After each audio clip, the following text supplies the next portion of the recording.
In 1814, British forces burned Washington. The attack was brief, but the effect was profound. It was not designed to conquer territory, but to strike confidence. The Capitol and the Treasury were put to the torch, visible proof that the federal government could not protect its own center of power. As word spread, depositors rushed to banks, credit tightened further, and panic accelerated.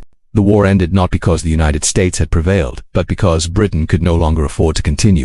Years of conflict, trade disruption, domestic unrest, and political instability, including the assassination of Britain's Prime Minister, made prolonged war unattractive. Both sides were exhausted. The Treaty of Ghent restored pre-war borders.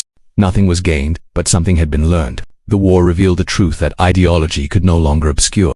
Liberty without coordination was fragile, and decentralization without systems was dangerous. Ideals, however noble, could not defend a nation by themselves. The Democratic Republicans had dismantled the Federalist machinery, only to discover why it had existed. Early in the War of 1812, the Federalists raised objections at the Hartford Convention. Their arguments were economically rational but politically fatal. By opposing the war and even hinting at secession, they were branded traitors.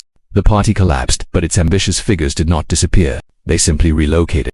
Out of the chaos emerged a new political class. They spoke Jeffersonian Republican language, but operated through Hamiltonian Federalist mechanisms, populist in tone, practical in function. When Federalist banks refused to lend, America's first monopolist, John Jacob Astor, stepped in to finance the state. His capital strengthened Republicans like Henry Clay and John C. Calhoun, helping them overcome Jeffersonian resistance and restore the national bank in 1816. Astor's ownership stake revealed the ease with which economic power could bend democratic control. President James Madison resisted at first, but power had shifted. Jeffersonian ideals no longer aligned with power and were no longer politically survivable.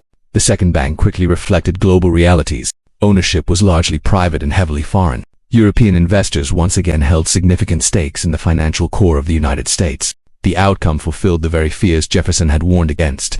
Not because Jefferson's successors desired it, but because circumstances left them no alternative. They dismantled Federalist power out of principle, only to rebuild it out of necessity. Resistance was impractical. The party's mood had shifted, and no alternative existed. What came next exposes a vital lesson of history. When power moves, political ideology follows.